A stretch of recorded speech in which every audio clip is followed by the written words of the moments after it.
So test dates are sort of populated. They will always be on a Thursday, because if we do it on Tuesday, then nobody pays attention on Thursday. Fudge. They are always the second day of the week. Let's go with that. Our second meeting. So since we're Monday, Wednesday, yes, they will always be on Wednesday. So Monday, you come in, theoretically ask questions, kind of cram for the Wednesday test. Okay. So I will always plan to have them on the second meeting day. They are technically on the schedule, though it's not super obvious, and I may not have published everything. So it says week 5, unit 1 exam. So it's there. So we go 6, 7, 8, 9, 10, unit 2 exam. It does say Thursday, because the last time I taught it was a Tuesday-Thursday class, which is why Tuesdays and Thursdays keep rolling through my head. Okay. But those days should move to Wednesdays. So, and it does look like I haven't hidden those. So those are all published, so you can see those timelines. Those timelines I'm okay with. I think those will hold throughout the semester. We may decide maybe that we don't like where we're at within the content and say, can we delay it a week? I really don't like doing that, for the record. But I am flexible enough with that as we're kind of teasing out what the content's at. So just to give you a heads up, I see an exam week 13, week 10, so that's a fast exam turnaround, and week 5. Of course, no dates associated with those, but I can figure out those dates. But yeah, week 5, 10, 13. But they're not on the to-do calendar, probably. They aren't on the to-do calendar because I don't think I have an assignment active or visible for them. So you wouldn't see them pop up there. That is something I can adjust and figure out, I think. Because they should be in my assignments, which you don't have yet. So I can go through, if you can send me an email, if you have email open, just send me a quick email, say exam dates. That's all I really need, 2:30 exam dates. I'll populate those exams into the modules with their dates so that you know when to expect them. Make sense? Okay.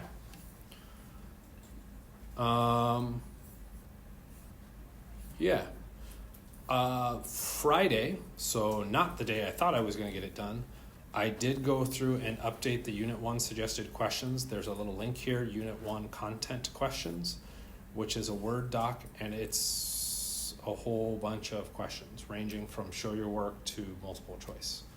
So this is not in any particular order, unfortunately. This is just, it's the order from the bank that I pulled from, and it's just how the questions showed up, and I just said add this, add this, add this. So you could go through and look through these questions as potential questions both for paper homework, okay, or just general practice for the exams, okay? When it comes to the exam, yes, I will be looking at this document and saying, what questions did I ask or provide within this? Because I now know for sure that content has been available for you to access. I will also be going back and looking at the lectures and saying, okay, where do we talk about stuff? Let's pull something that's based off of that content. Make sense? As far as the questions, if you get sick, don't look.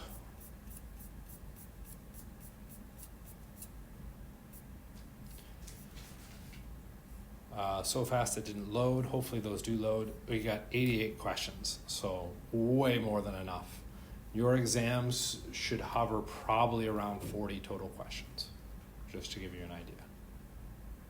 Okay? Hopefully those do actually load and they aren't just black boxes. That would be kind of frustrating.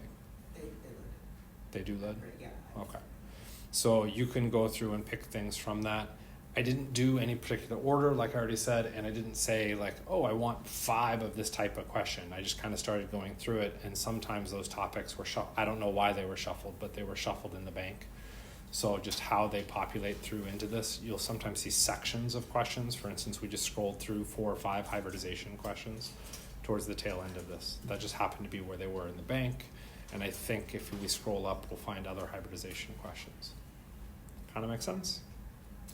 When it comes to the paper homework, which I have not yet looked at to be able to provide any feedback, you can use this, but you can't tell me question 79 is C. That's not the point. The point of paper homework is writing out an explanation. Okay? Why do you think the answer is C? Picking this one's a bad idea. Okay? So we could go to this one, question 78, which we haven't talked about yet, don't stress. Okay, but I'll walk through kind of an explanation on this. Okay, what is the maximum possible of configurational isomers for the following compound? Show your calculation. So what I would be expecting for your work would be, okay, well, what are configurational isomers? Okay, they are dependent on the number of chiral atoms. Okay, well, what are chiral atoms? Chiral atoms are anything with 4 bonds. Anything with 4 distinguishable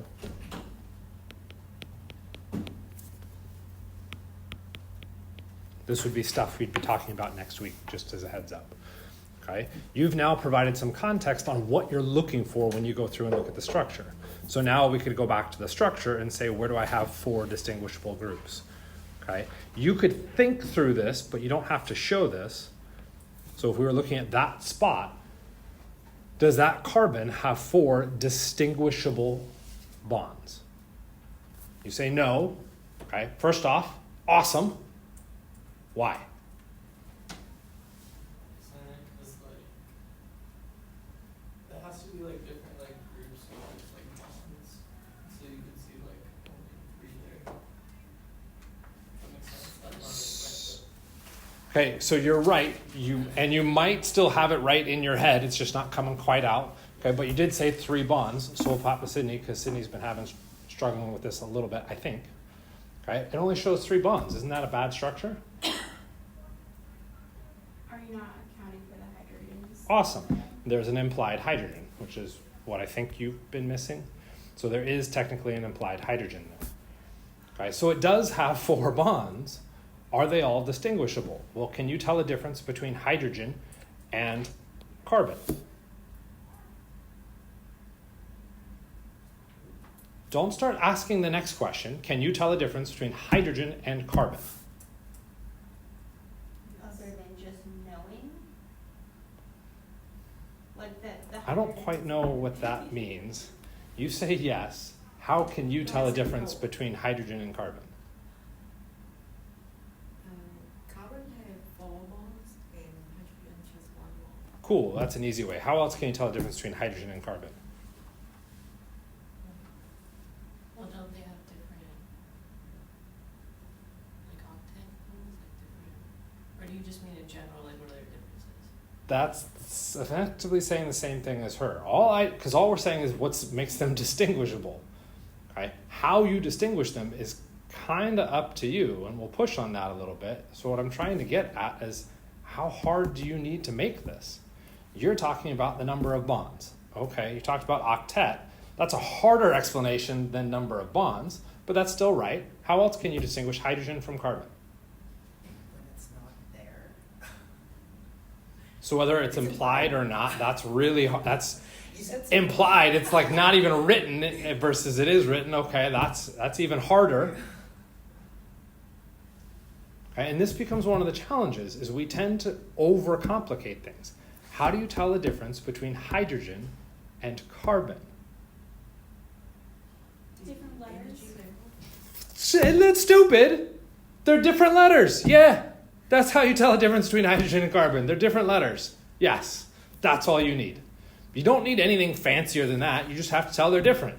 If one's an H and one's a C, yes, they're different. That's how that works. Okay? Okay. Now you, let's not do that one yet. Let's do this carbon. How can you tell a difference between the purple carbon and the green carbon? Are they distinguishable? Fast, easy answer. Yeah. Yes, why? Because the purple carbon has implied hydrogen bonds in. Okay, not the fast, easy answer, but the fast, correct answer. The easiest answer, one of those is purple, Mike, the other one's green. Yes, that's an artifact of my drawing. So what do we push to? We have to push beyond that to exactly what you said. The purple one has 3 hydrogens. That green one only has 1 hydrogen. Those are very different. Okay, we start at the carbons, they're the same, so we move out. There's a difference when we move out. That makes the purple versus the green distinguishable, which is one of the reasons why I could color code it green. Okay, because it is different. There's one more carbon. Should I color that last carbon blue, black, orange, something other than what's shown up there, or should I copy a color that's already there? Use a different color. Go to black. Why do you think I should use a different color? Because you're distinguishing the different carbons. What are you asking? That's okay. Should I use a different color? Should it be black and purple? I don't think so, just because they're not distinguishable. Why? Yeah. Have the same amount of hydrogens. There it is. So even you even pointed out the hydrogen difference. I expected you to nail that one. Okay? They have the exact same number of hydrogens around them. You can't tell a difference between those two, which means how many distinguishable groups around, you can call it our blue carbon. How many different colors did I put around it? 2. 3, purple, red, and green. How many did I need to be a chiral atom?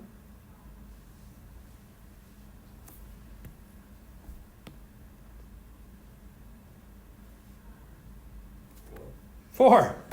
So is that a chiral atom? Nope. All that work, and effectively I erase it, and I can move to the next one. And I can ask, does it have 4 distinguishable things? Yes. Yes, it does. This takes practice to build up that speed. This is one of those things that you can be thinking about before we encounter it next week. But yes, that one does have 4 distinguishable things. Other carbons that have 4 distinguishable things, we've got 1 here and 1 here. So we have 3 chiral atoms. Why not the one under the oxygen? Why not the one underneath the oxygen? What are the things connected to that carbon? We have the oxygen, so there's 1. What else do we have? Well, there would be another, this carbon. Okay, Right. we'll call that carbon. What else do I have? You have another carbon on your left. Yep. So why are you? Do I have a hydrogen? Oh. Don't owe me. Yeah, because it's open that we have. How many bonds are shown to that purple carbon? 4. How many bonds is carbon supposed to have? 4. 4. Is there a hydrogen? If you added a hydrogen, how many bonds would there be? 5. You would now have 5 bonds. You've exceeded the valency of the carbon. So there isn't an implied hydrogen there. Because there isn't an implied hydrogen, I only have 3 distinguishable atoms connected. What do I need? 4, which means not a chiral atom. So there's only 3. Where do you have to check? Every single carbon. Okay, and that will absolutely sound daunting right now because you haven't had practice with it. With practice, you start to recognize patterns on what you should be looking for to help trigger you to say those could be potential chiral atoms, and you ignore almost everything else. One of the big ones that we ignore, which is going to sound somewhat rude, anything with a double bond we will ignore. So this carbon immediately is ignored. Because as soon as it has a double bond, it can only have 3 distinguishable groups connected to it. You don't get a choice. So all of these carbons are ignored. This one's ignored. Okay? I got rid of half of the carbons instantly. I didn't have to think about those. You do, because you haven't had that practice yet. You'll build up that practice when we really try and delve into this topic. Kind of make sense? Okay, so that tells us that we have chiral atoms. We have 4 chiral atoms. Okay, this I said it's dependent on the number of chiral atoms. By dependent, that means we have a formula. That formula is 2 to the n is the number of, what do we call it, configurational.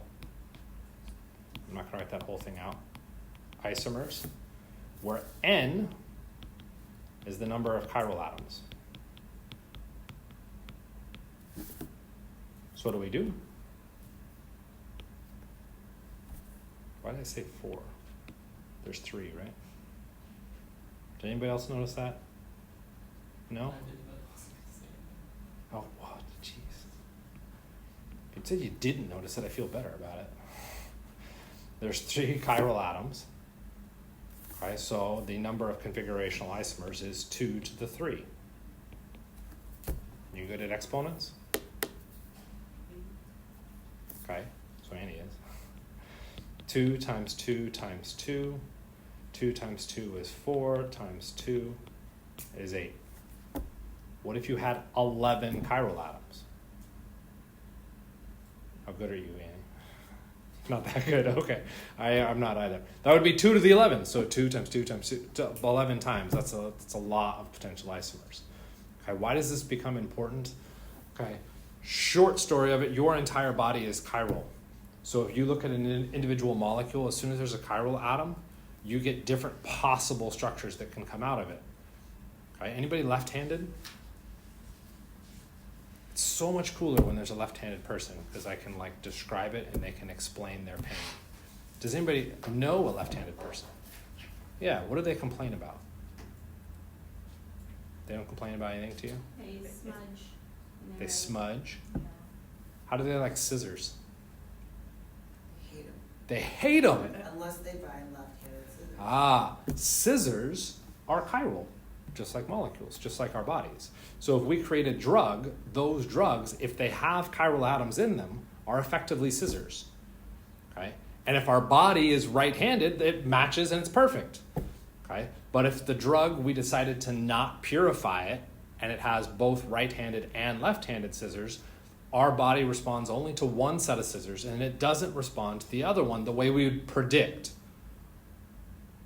That prediction could just mean it's useless and we just ignore it.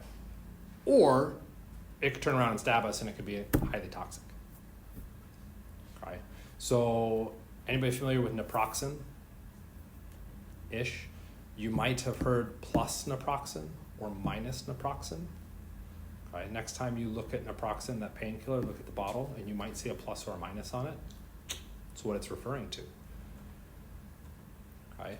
And they only say plus, they don't say plus and minus. I think it's plus. Okay, why? Because the minus one is insanely toxic. They can only give you the plus, or vice versa. Because like I said, I don't remember. Okay, that has to do with this system or this idea of chirality. And it is an insanely challenging topic, which is why we use model kits.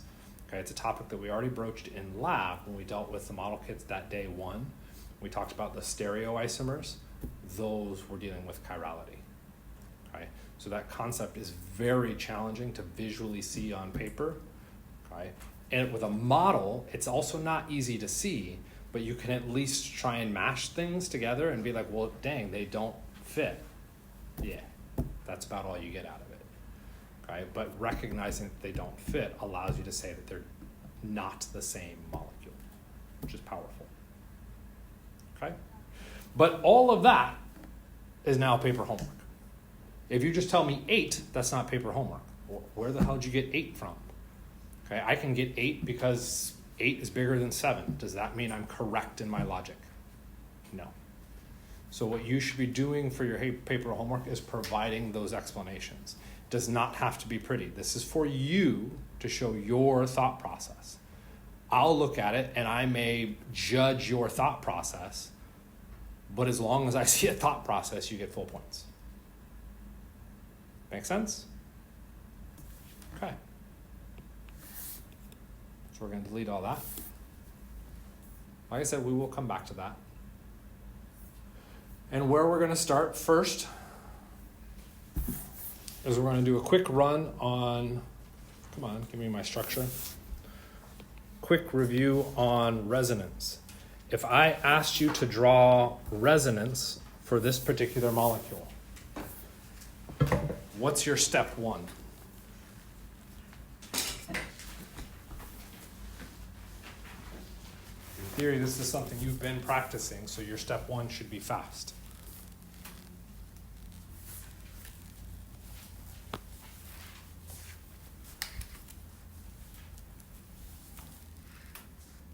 I don't know if this is right, Doesn't have to be. but I'll take whatever atoms are in there and write out their valence electrons. Cool.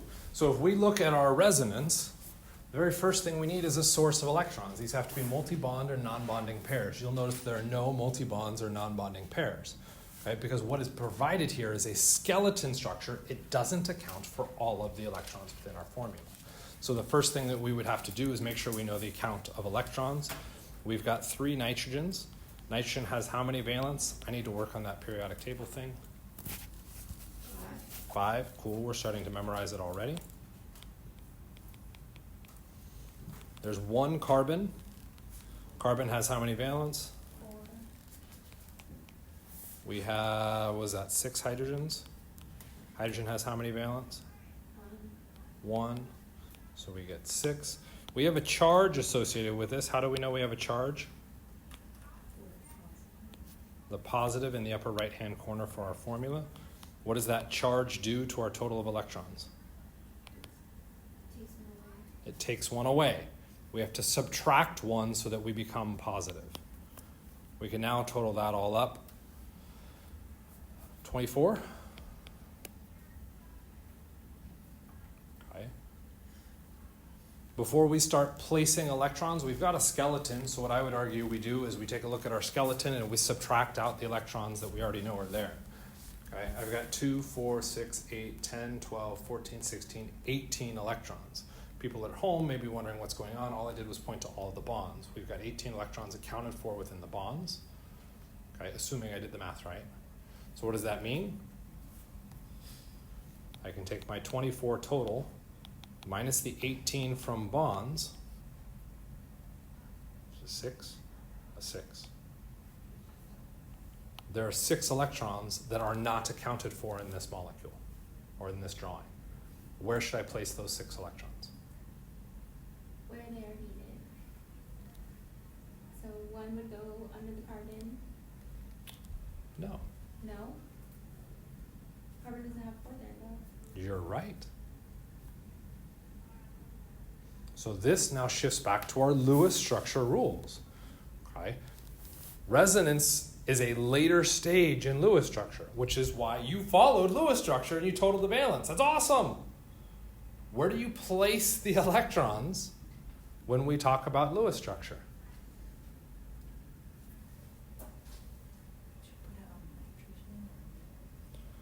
Question has changed, so you can no longer tell me that. Okay? Why do you want to put it on the nitrogen? Where do we place our electrons when drawing Lewis structures?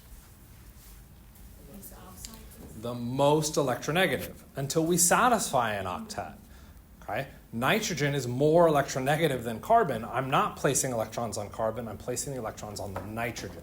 Since there's no difference between any of those nitrogens, I can pick any one of them. It really doesn't matter where I start. Okay? And I can place 2 electrons on that nitrogen. Should I place another pair of electrons on that nitrogen? No? Why? Because you already have like 2, 4, 5, 6. So then we would be over the octet. You just counted, I have 2, 3, 4, 5, 6. And 6 is not an octet. I know, but then you already placed 2, so why would you place 2? Okay, I get it now. So you just counted some more stuff, but you didn't tell me about it. Okay, so yeah, there's 8 electrons around that nitrogen, which means it's done with its octet. I can't place any more electrons on it, so I can move to the next nitrogen, and I can move to the next nitrogen. I've now placed all of my valence electrons. Now I can approach the question of resonance. Okay, now I can actually get into the system behind this. Okay, so I can find a source of electrons. I have non-bonding pairs of electrons. I've got any of those nitrogens that I can potentially move electrons. Okay? But to move them, what must be true? Okay? I'm moving them within the immediate vicinity. We've got rules for that. And I'm moving them to satisfy an octet. Is there an atom near those nitrogens that is missing its octet? The carbon. Okay? So what I can go through and do is say I want to move this pair of electrons, okay, down towards that carbon. What does that mean I've done? You're moving it to the bond. Cool, which means You gotta move it again. not necessarily. Do you have to move it to the hydrogen first? Nope. Okay. What would that result in? What would my drawing be? I now have 4 electrons between the nitrogen and that carbon. There's all my hydrogens.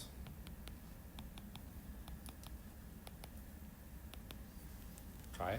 Does my nitrogen still have its octet? Yes. Does the carbon have its octet? Yes. So between my ugly hand-drawn green structure versus the nice black structure to start with, which of those two drawings is better?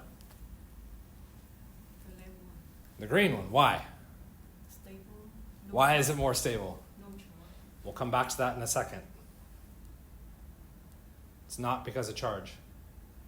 No lone pair. Well, there's still lone pairs. Octet. The most important thing when drawing Lewis structures is to satisfy octets. That black structure has not satisfied the octet and therefore is not as good as the green structure, which has satisfied the octet. Okay? To the question of charges. The molecule started charged, which means if I go through and do resonance, guess what my resonance structure needs to be? Same charge. Still charged. I didn't remove electrons, I didn't add electrons. It still needs to be charged. How do I determine where that charge is located?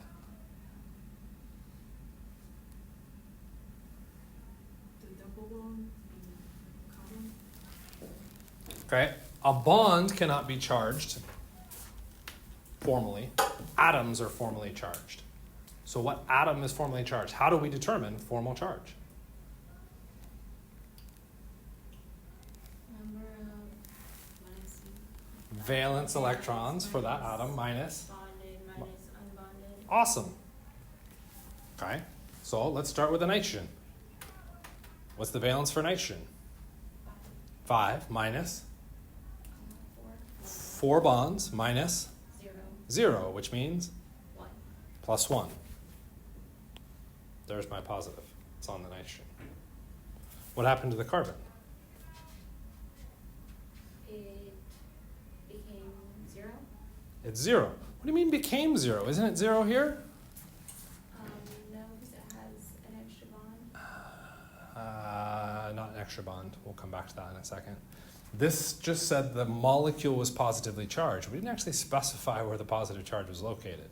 Where is the positive charge actually located in this black structure? On the carbon.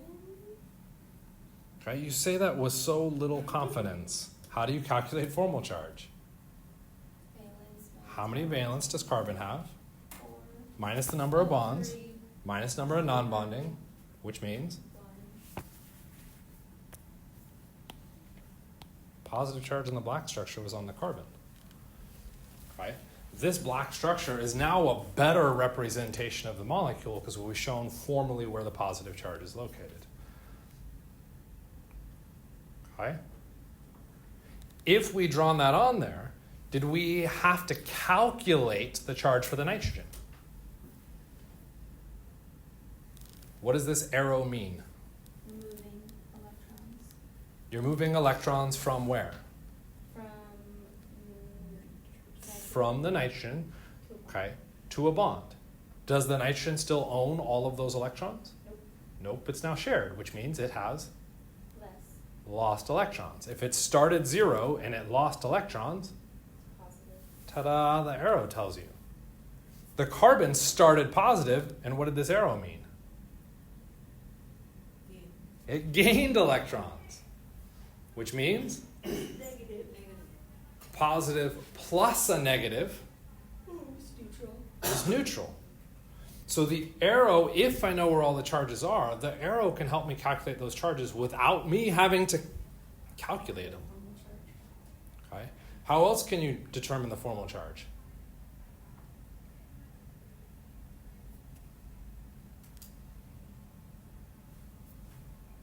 The number of electrons? Or, no. The number of I'm going to be a bit grumpy about doing this decision, but I'm going to do it anyway. How else you can determine the number of electrons is you memorize them. Oh my gosh, but didn't you tell us not to do that? I told you not to do that so that you get practice figuring these things out so that you don't have to run the calculations. How you decide to get to the end goal is up to you. My 2 cents is that you practice this, you run those calculations so that it's ingrained in your memory and you own that fact. If you start with just rote memorization, is it going to stick?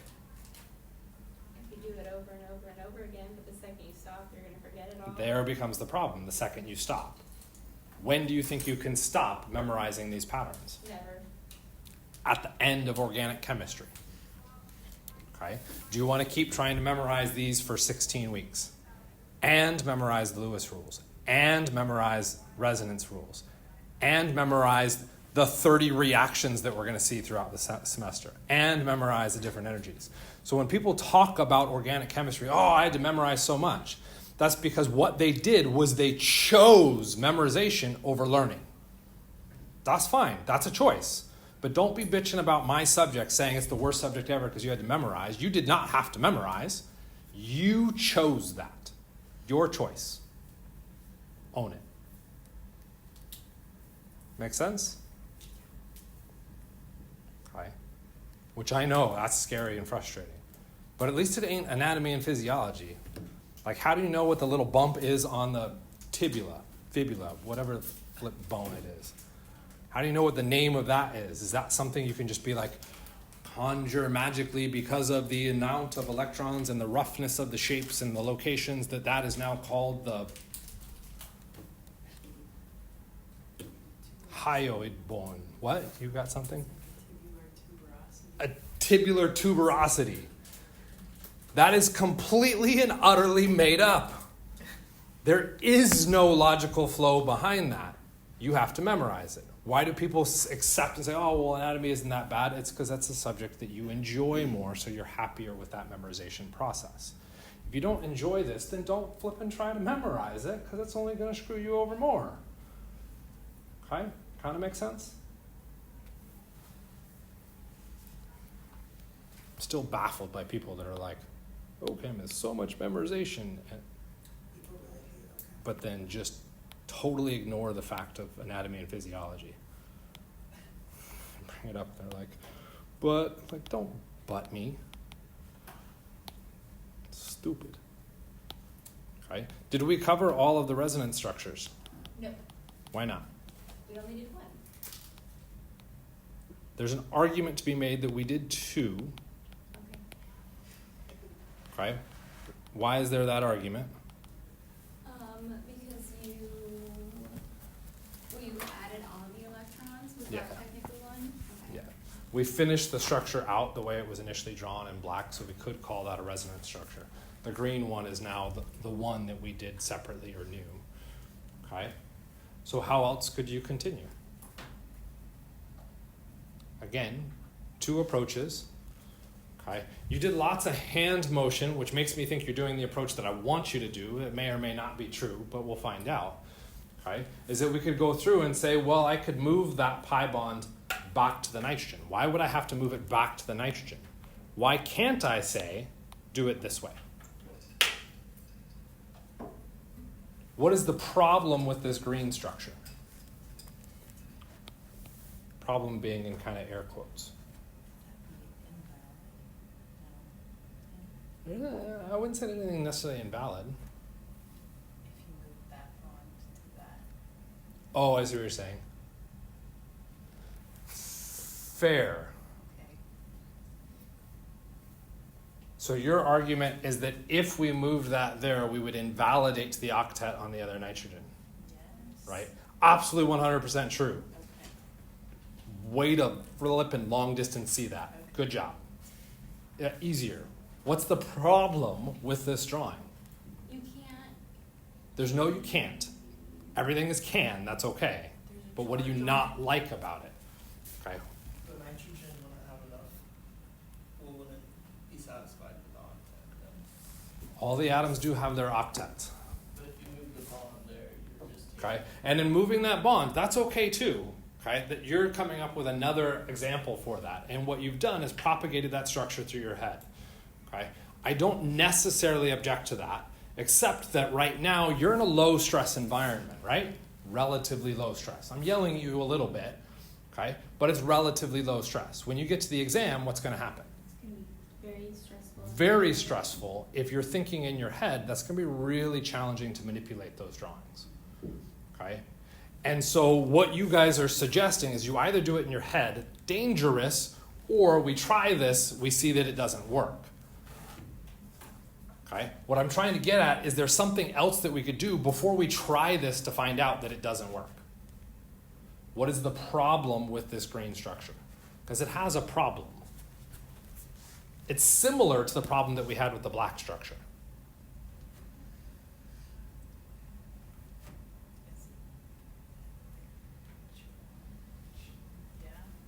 Yeah. Yeah, it's the charge. Okay? Charges are inherently bad and we want to stabilize them in some fashion.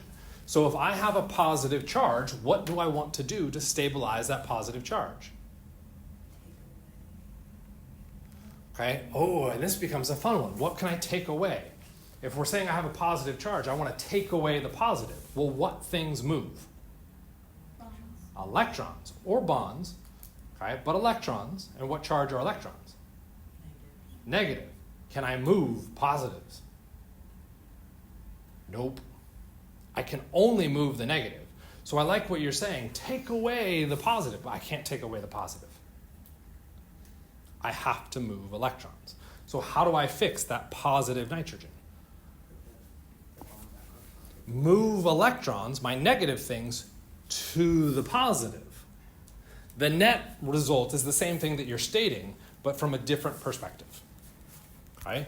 If we look at this red arrow, is that giving electrons to the positive?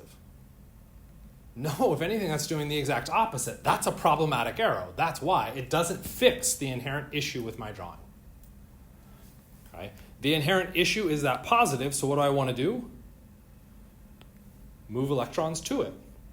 What are the electrons that are allowed to move that are close to that nitrogen?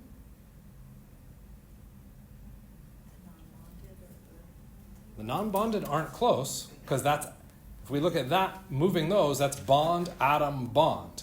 Can I go atom, bond, atom, bond? Does this say atom, bond? How far do my electrons move? They can go from an atom to a bond, that's it. Or from a bond to a bond. You got lone pairs, they could go from that atom to that bond. They can't go atom to atom.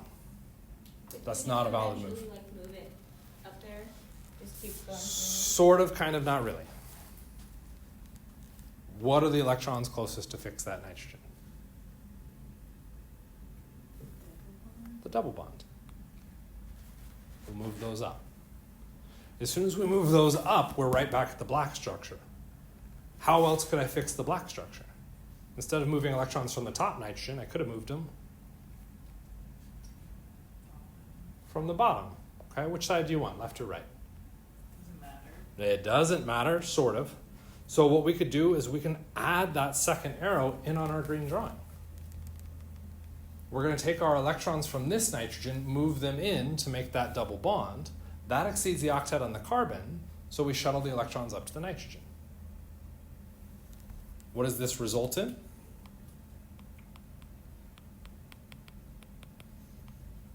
A new Lewis structure, or a new resonance structure.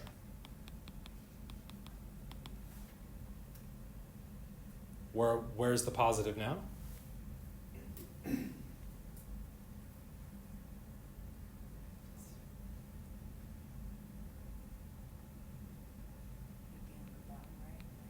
bottom right nitrogen.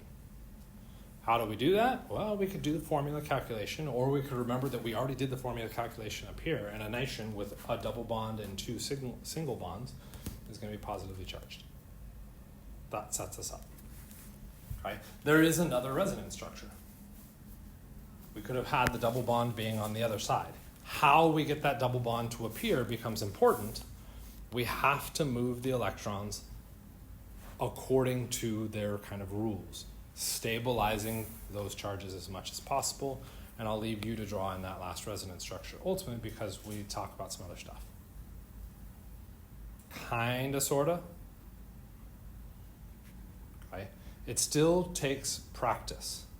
And one of the most common things that I'll see students do, and I'm going to erase erase a lot more than just arrows, attempt to erase arrows here, is that if we looked at these resonance structures, I'll get students trying to go through and do things like this.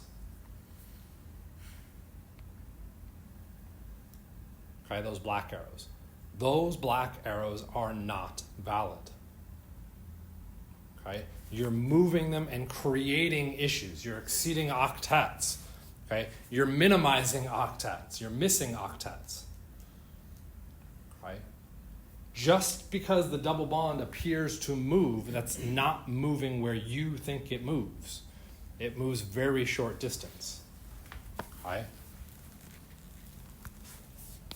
And then to kind of Sydney's statement,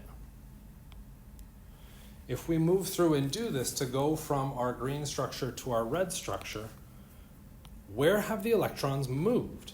Because here you've propagated them moving kind of a long distance, or at least it looks like a long distance. Did this green lone pair end up at that red lone pair? Technically, no. Yeah, no, it didn't.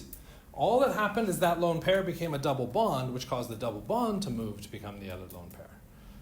So really our electrons are just moving very short distances. Okay? It's not musical chairs, but that's the thought that came to my mind. Okay? I could come in and I could push you out of your chair. Get up, and then I get to sit. You don't have to get up, I'm just kidding. Okay? I get to sit down. So you get pushed out. You could then push somebody else out. That could push somebody else out. If we looked at the end and we just kind of pushed all the way around, and Kimball's now out of his chair, is that because I pushed him out of his chair? No, it's probably because Katie pushed him out of his chair. But the reason he got pushed out ultimately sources all the way back, but it's not me directly doing it. It's short, kind of just bumps along the chain. So if you were to explain that, like say you drew these out, Mhm. and then you were to be like, I'm just moving these along, going from lone pair, bond pair, lone pair, whatever, that's technically not right, because even though you end up with the same drawing, we're not getting there the way you want it to. It's how you get there. So it depends on what you're being asked. Are you being asked, what are the resonance structures? And if you can draw the correct resonance structure without showing the arrows, because I didn't ask for that, I can't complain. I don't know how you did it. But if I ask for arrows and you draw wrong arrows, yeah, I'm going to take off points because you did it wrong. Well, what if you don't ask for arrows, but you want an explanation? So, and this becomes the fun thing with explanations. What are arrows? Explanations. Arrows are explanations. They're explaining how things move. That's But what absolutely if you fair. write it out instead of doing arrows? I would recommend you don't do that. But for the homework, don't you want us to explain, or you would? Arrows are take perfectly arrows? acceptable. Oh. Yeah. Have you seen those little ball things? That sounds really weird. But the little thing with the balls next to each other on the chain and you can drop them, the force moves through. This is effectively what's happening. Okay? If I pick this ball up and let it drop, it hits. Is that the ball that makes that one move? Well, it hits this one, which hits this one, which then hits that one, and that's why it pops out the other end. It's not because this ball on the right hits the ball on the left. Kind of get it? It's the same kind of general flow and logic behind those systems. You're moving very short distances with those electron jumps. Kind of, sort of? Okay. Practice, practice, practice. Which is then going to take us to, we'll skip over Vesper. It's mostly just memorization. Okay? Those shapes are going to become important because that's how it dictates chemistry. But the one thing I want to point out on this table, which ultimately can just be memorization as well, is this concept of hybridization. And so that if you're looking at these particular shapes, these hybridizations are going to come into play. So what are we talking about with those hybridizations? It's all drawings, simplifications. If you get dizzy, stop looking.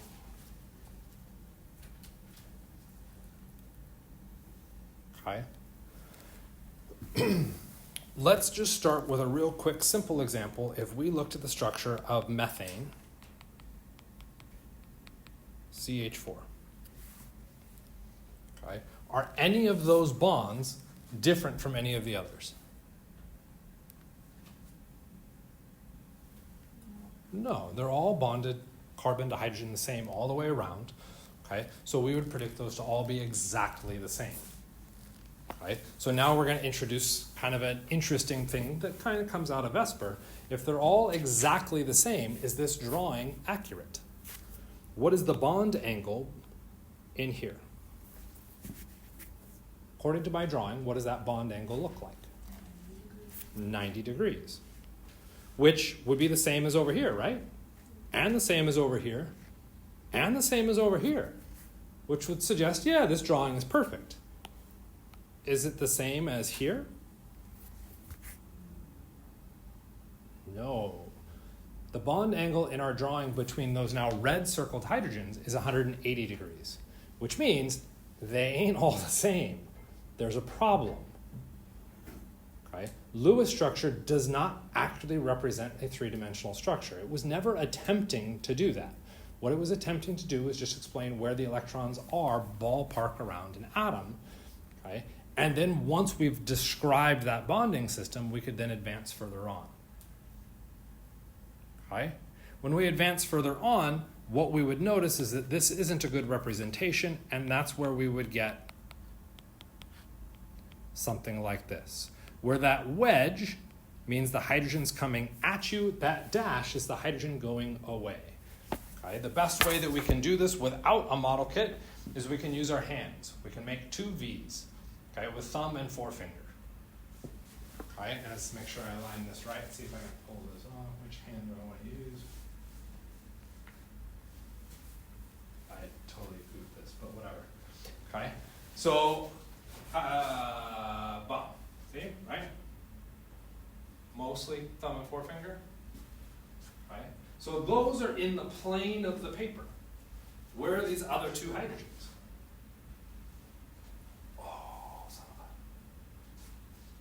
Coming out at you, and the thumb, because my hand is too big, going away from you. What we now have created is a tetrahedral structure. It's a little bit easier if I do it here. Dude, that was exactly the angle I needed. God damn it. There's the hydrogen coming at you. There's the hydrogens in the plane, hydrogen coming at you, and then the thumb, hydrogen going behind the plane of the paper. That's a tetrahedral molecule.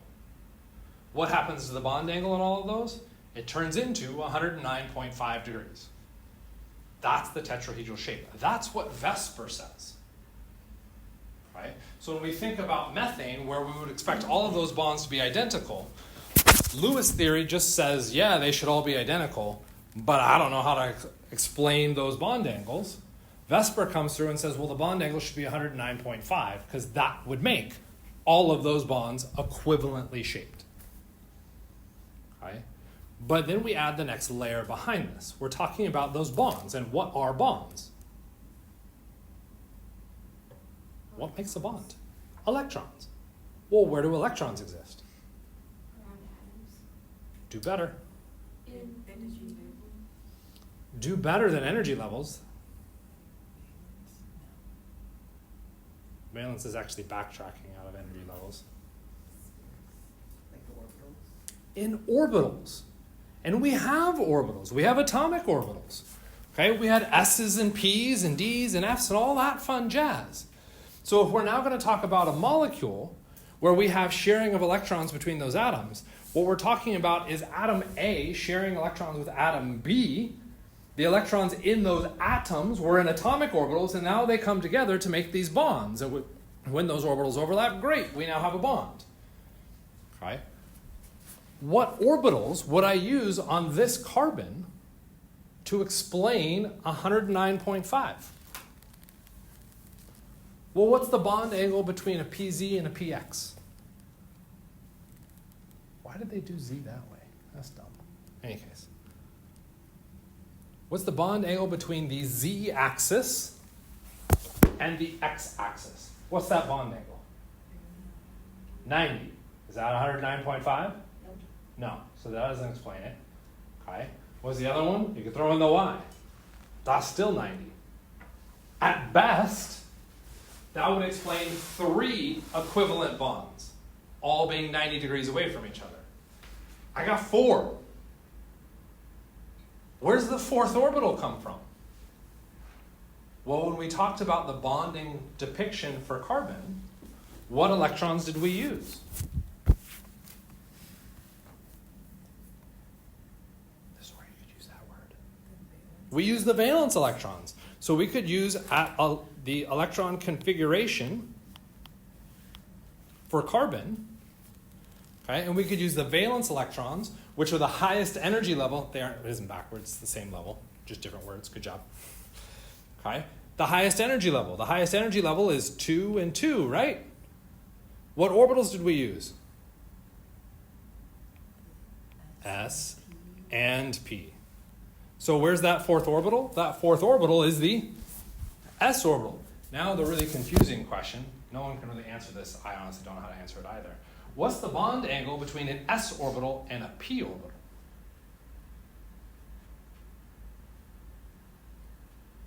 They're kind of occupying the same space. How do you get a bond angle between two things that are overlapping with each other? Call that 0 or infinity.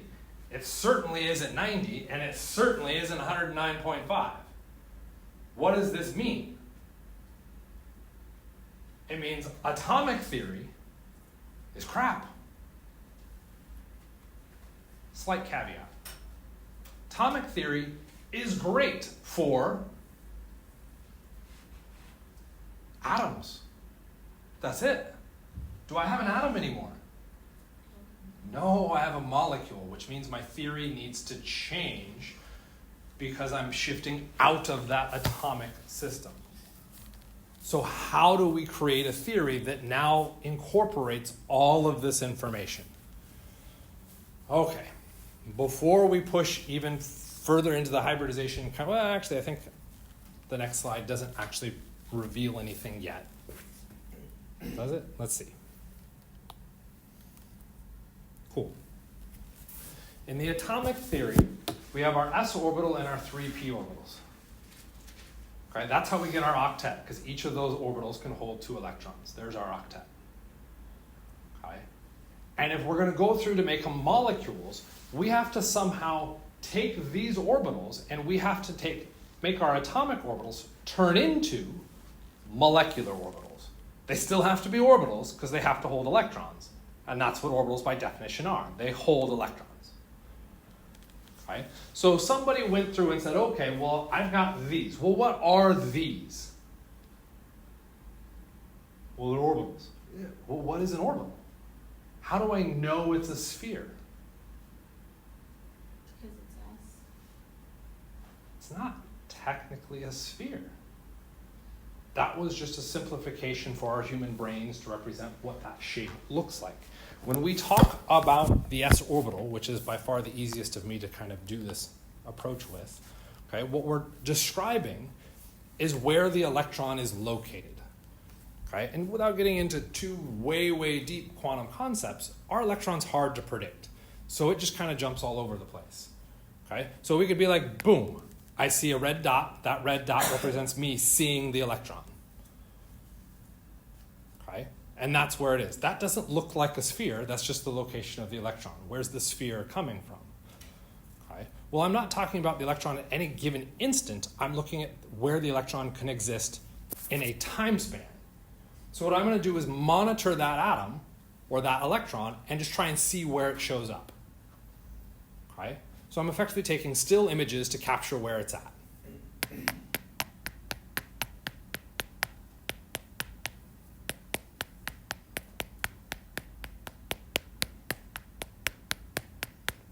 What do I start to notice as far as the shape?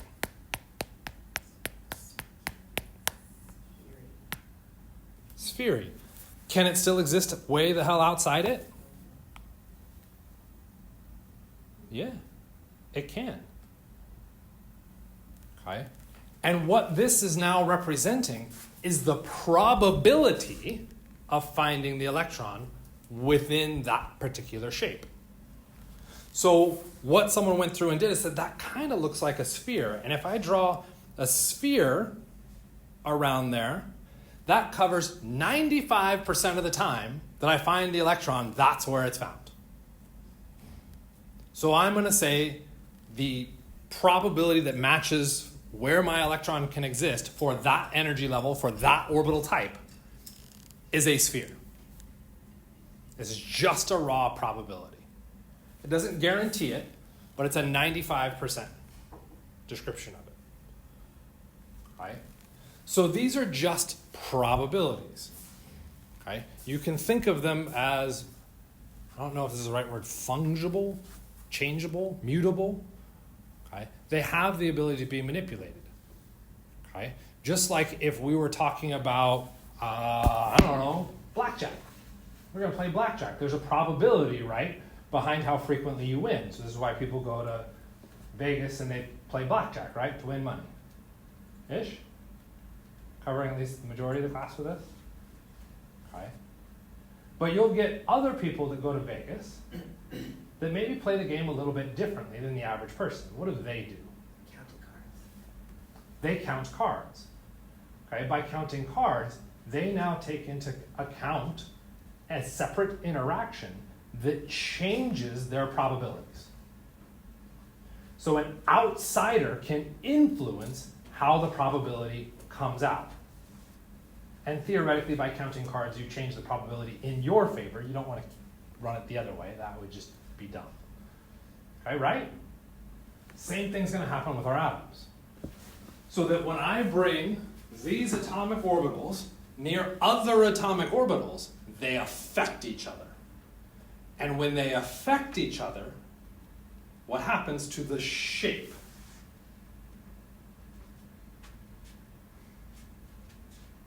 Changes a little. Changes. That's it. Okay. Depending on the system that I want, I pretty much just say, this is what I'm going to do. So if we look at that system for methane, just erase everything, we were able to determine that we needed 4 equivalent groups of electrons around that carbon atom, which means that carbon atom must be contributing the exact same type of orbital to all of those scenarios. The hydrogen is going to be really easy. What orbital is the hydrogen contributing?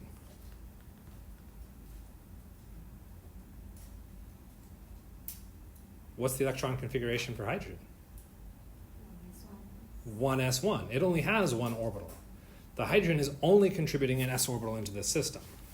Okay? So what happens when I bring in those 4 1s orbitals to that carbon? Well, the carbon atomic orbitals go, whoa, I need to make all these connections. So what I got to do, I'm going to start shuffling my own probabilities so that I can come into an alignment that matches where those hydrogens are coming in. And I need 4. I need 4 new probabilities.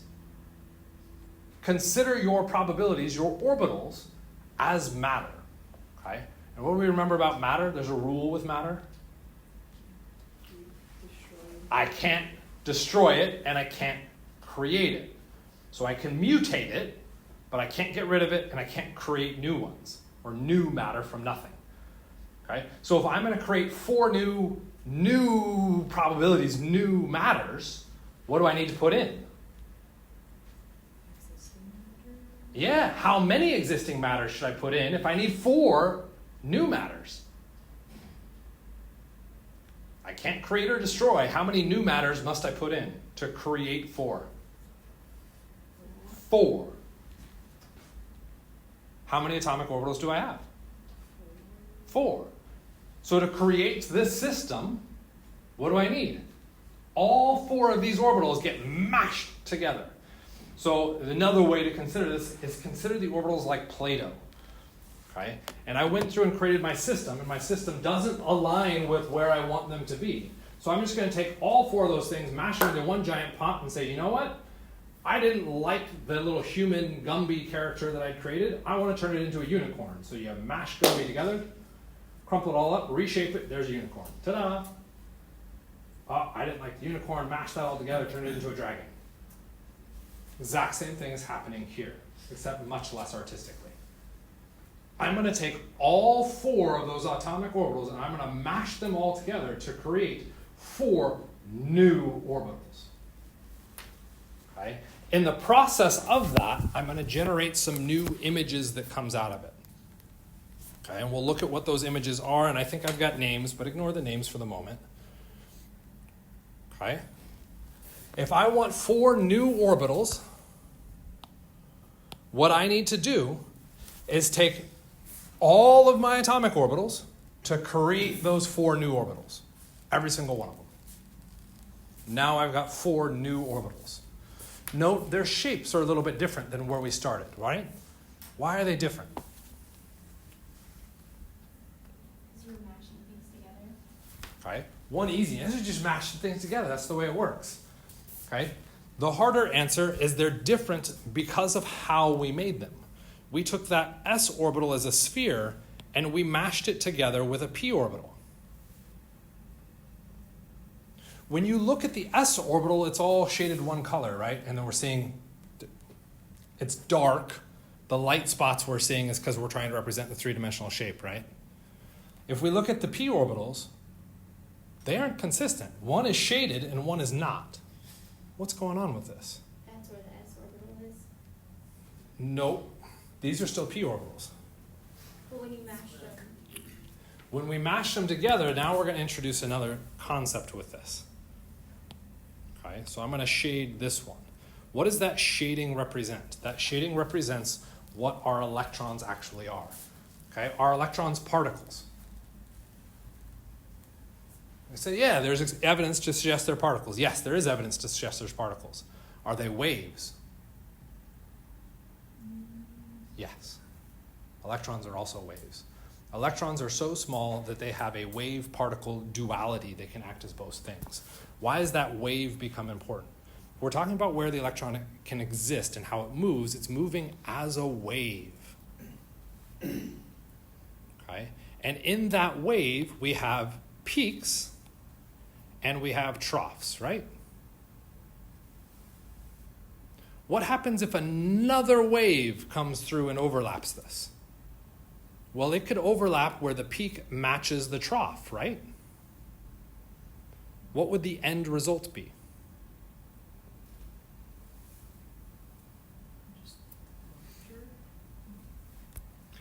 If I overlapped those two things together, what happens is I get a larger peak and a larger trough. They're additive, they're constructive. What happens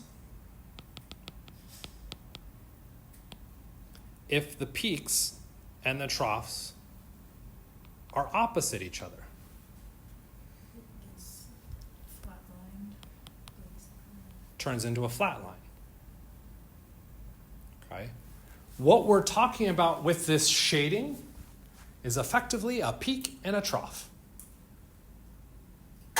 Why does this become important? If I take my s orbital and I overlap it with the p orbital, there's a part that's shaded and unshaded that are overlapping. Okay? So we'll move kind of left to right through this thing as we interpret it. We start out here with that shaded part. There's nothing canceling it, so I get that shaded part out here, right? Then what do we encounter?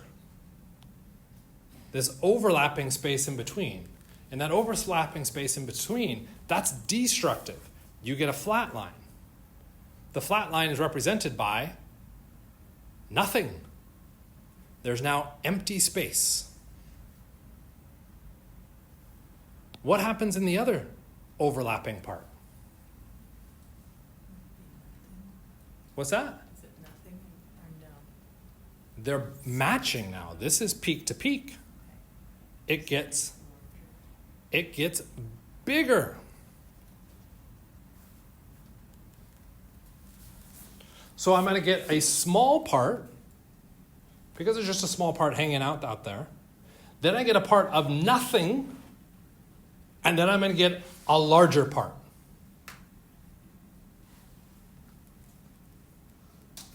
What do our orbitals look like? Small, a nothing in between, and bigger. That's where the shape is coming from. It's talking about a constructive or destructive overlap of your s and p orbitals. When we took the Play-Doh and mashed it together, it's not just raw mashing because they're in waves. Those waves can either add in a way that creates more or less space. Total space is going to end up being the same. Okay? So that's why these shapes change and why they change to what they represent. They change because they have to change. It's the Play-Doh. Okay? But what's special about these is that these are now all equivalent. And since they're orbitals with electrons, those electrons will all try to get as far away from each other. And as far away from each other is going to be 109.5 degrees. Exactly what we wanted for that particular shape. Lovely. That's beautiful. That's exactly what I wanted. But I have new orbitals. I can't call them S anymore, right? Because they aren't S. Can I call them P? No, because they aren't P. So what do I want to call them? SP. Anything I want. Literally anything I want. I call him Bob. Perfectly acceptable name. I call him the tibula rotundus thing that you were talking about earlier. Super close. Okay. But we decided as scientists that we wanted to pick a name that represented what made them. So what things made these four orbitals? S and P. So we could call them SP. Cool, I like that. That's a neat name. So let's stick with that. Okay, let's stick with that for a moment. Oh, look, who's coming through the door? No, y'all should look and see who's coming through the door. Look, who's coming through the door. Okay. Oh, never mind, it must have been nobody. Okay, so we could go through and look at other systems. And what we'd find for other bonding systems, for instance, we could move to carbon. Or technically here we're looking at formaldehyde. This carbon, does it have 4 groups of electrons anymore? Yeah. It has 4 bonds, I'll give you that. Okay, and even that's a little bit questionable depending on how you want to label your bonds. Okay, but these 2 is one group of electrons occupying the same space. So this is only 3 groups of electrons, not 4. We'll do 3 groups of electrons want to be 109 degrees away from each other. There's less stuff, so they fill out more space. They spread out. And what they'll spread out into is 120 degrees, which is what I'm trying to draw here. And so this now brings in the Vesper shapes. Okay? And if it's 120 degrees, can I use my SP orbitals that we just created? No, I have to create a new orbital system because I only want 3 groups of electrons to be exactly the same. Okay? So I go back through and say, well, what atomic orbitals do I want to bring into this to make 3 groups of electrons? We might say, well, let's just use the p orbitals. That's 3. They're all exactly the same. That's perfect. Let's do it. What's the bond angle between our x and y? 90. Is that the 120? No. So can I use 3 p orbitals? No. On top of which, I will always use the S. Why should I always use the S when I hybridize? It's noted right here. It's the lowest energy level. Lowest energy. Our electrons always want to go to the lowest energy, so I'm going to start with the lowest energy. So I have to use the S. But I need 3 new orbitals. I don't know what to call them yet, but I need 3 new orbitals, right? And if I have S coming in, what else do I have to add? P. How many P's? How many atomic orbitals have I put in if I use S and 3 P's? 4, which means how many hybrid orbitals should I get? 4. Do I want 4 hybrid orbitals? Nope, I only want 3. How many p orbitals do I use? 2. I'll use 1 s, and then I'll use 2 of my p's. This is going to create new hybrids. These are still s orbitals overlapping with p orbitals. So what does that mean to the shape? It's the same. Okay, we're going to get the same shape, but they're going to be oriented on different axes. And one of the things that we'll note that comes out of this, we'll get a leftover p orbital. Why do I get a leftover orbital? Well, how many p orbitals did I use? 2. How many p orbitals did I start with? 3. So there's 1 left over. I didn't touch it, so it's still there. Okay. What do I want to call these orbitals?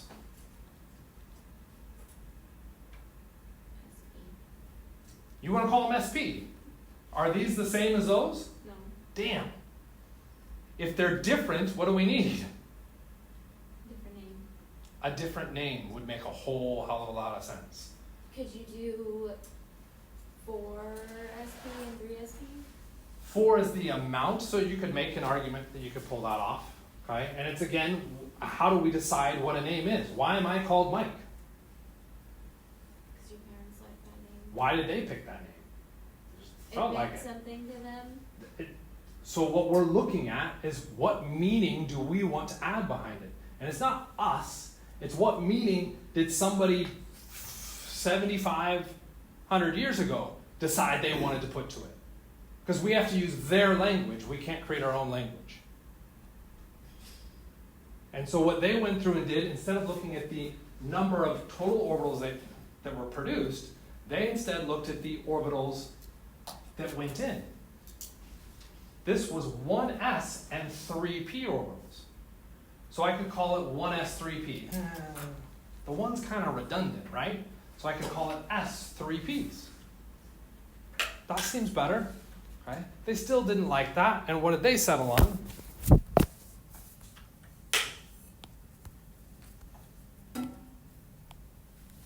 sp3. So when we use all 4 atomic orbitals, the new orbitals we generate we'll call sp3.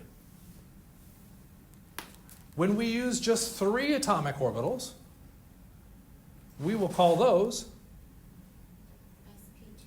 sp2 in reference to the things that created them. Okay? Which we have done when we talk about naming people, like the Vikings. Leif Erikson, Eric son, literally because Leif was Eric's son, and that's why that became his last name. That's where it comes from.